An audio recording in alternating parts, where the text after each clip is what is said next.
Pernah nggak sih kamu kepikiran dari mana sebenarnya asal-usul manusia pertama yang mendiami Indonesia? Ada yang bilang nenek moyang kita datang dari Yunan di Cina Selatan. Tapi ada juga yang percaya kalau penduduk asli Kepulauan Indonesia justru sudah tinggal di sini sejak awal, yaitu ras berkulit gelap dan bertubuh kecil. Nah, proses penyebaran manusia ini ternyata sudah terjadi sejak zaman prasejarah, jauh sebelum ada peradaban modern. Manusia purba menempuh perjalanan panjang menyeberangi lautan dan akhirnya menetap di berbagai pulau di Nusantara. Lalu gimana sih sebenarnya manusia purba bisa sampai ke Indonesia? Bersama saya, Tantri Febrina, langsung aja kita bahas soal perjalanan manusia purba ke Indonesia.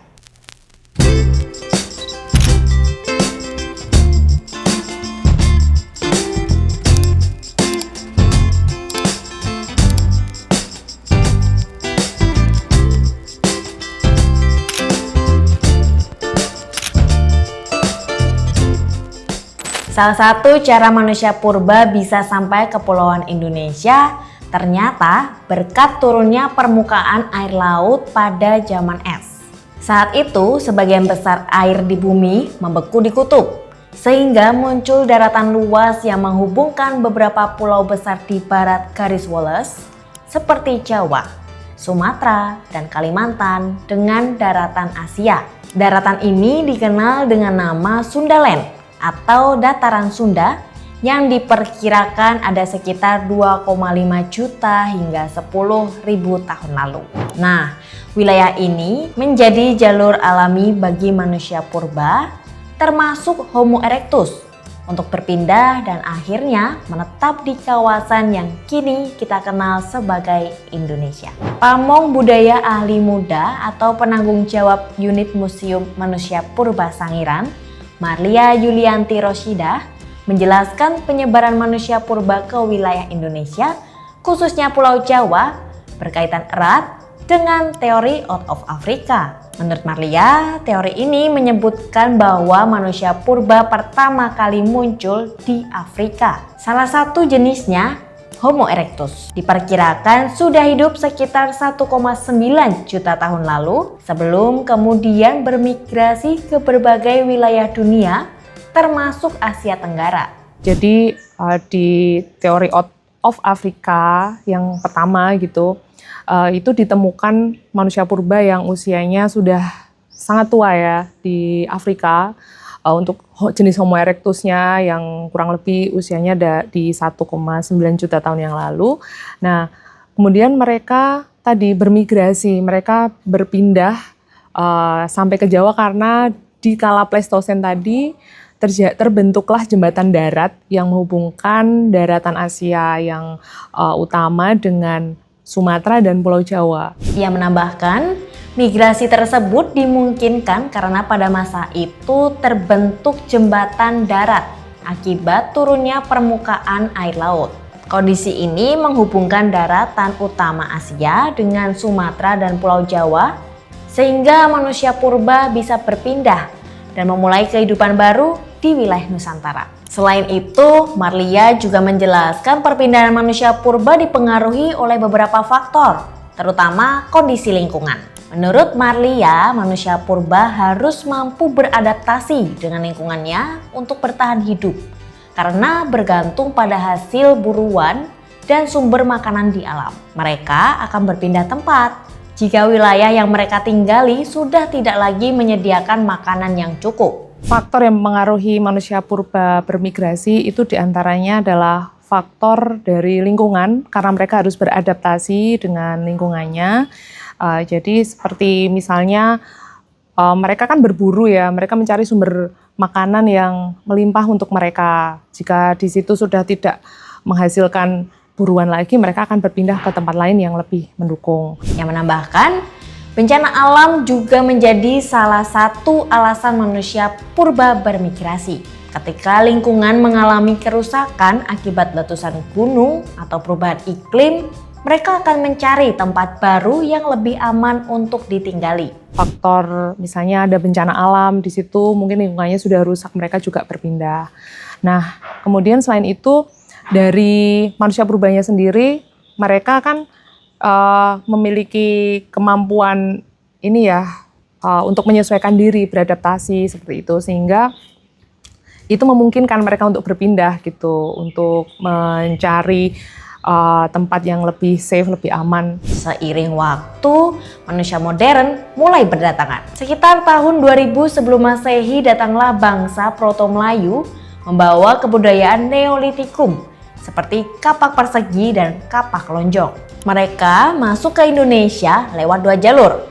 Jalur barat melalui Semenanjung Melayu dan Sumatera, serta jalur timur melalui Filipina dan Sulawesi. Bangsa Proto-Melayu dikenal memiliki rambut lurus, kulit kuning, kecoklatan, dan mata sipit. Lalu sekitar 500 sebelum Masehi, datang bangsa Deutero-Melayu dari wilayah Indochina bagian utara. Mereka menempuh jalur barat menuju Sumatera dan wilayah lain di Indonesia.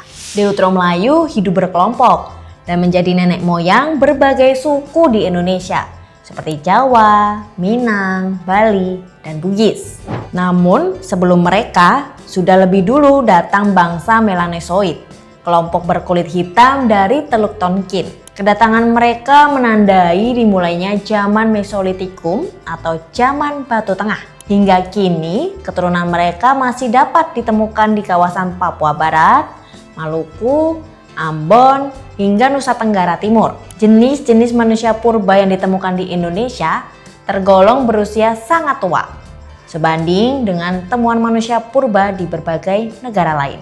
Lokasi penemuan di Indonesia juga cukup luas, terutama berpusat di Pulau Jawa.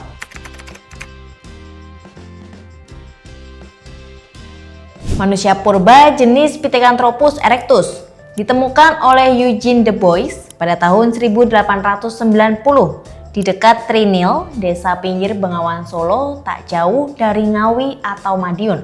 Pithecanthropus erectus merupakan manusia Jawa yang berjalan tegap. Para ahli menyebut manusia ini memiliki kemampuan berpikir yang masih rendah, yakni dengan volume otak 900 cc.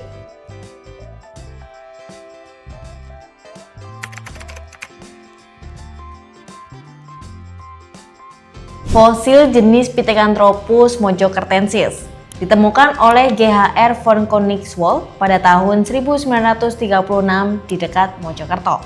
Kemungkinan fosil yang ditemukan merupakan turunan dari Pithecanthropus erectus. Maka dari itu, von menyebutnya dengan nama Pithecanthropus mojokertensis.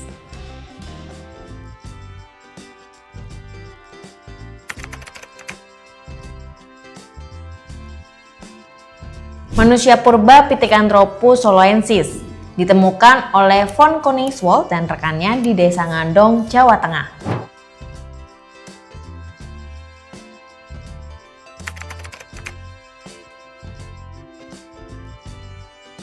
Pada tahun 1941, von Koenigswald menemukan sebagian tulang rahang bawah yang jauh lebih besar dan kuat dari rahang Pithecanthropus. Von menganggap makhluk ini lebih tua daripada Pithecanthropus dan diberi nama Meganthropus paleojavanicus. Ia diperkirakan hidup 2 juta tahun yang lalu.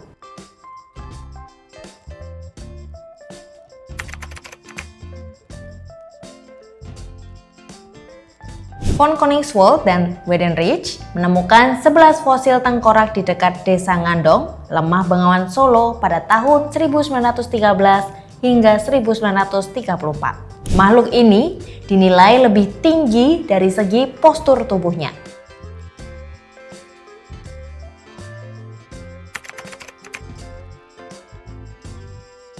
Manusia purba jenis Homo wajakensis ini ditemukan di Desa Wajak, Tulung Agung, Kediri oleh Van Richthofen pada tahun 1889.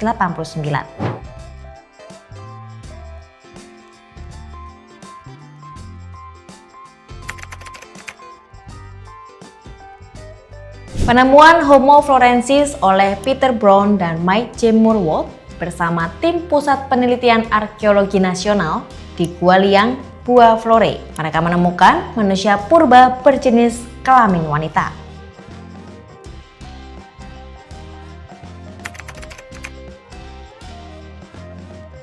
Manusia purba berjenis Homo sapiens ditemukan oleh Terhar, Opernord, dan von Koningswald tahun 1931 hingga 1933 di Sangiran, Jawa Tengah. Arti nama Homo sapiens sendiri adalah manusia cerdas yang diteliti telah hidup antara 25.000 hingga 40.000 tahun yang lalu. Dengan bukti-bukti yang terus ditemukan, para ahli semakin yakin bahwa Indonesia telah menjadi jalur penting migrasi manusia purba di masa lampau. Dari sini, kita belajar bahwa pergerakan, penyesuaian, dan perubahan adalah hal alami dalam perjalanan manusia, bahkan sejak jutaan tahun lalu. Saya Tantri Febrina, sampai jumpa di cerita selanjutnya. Bye!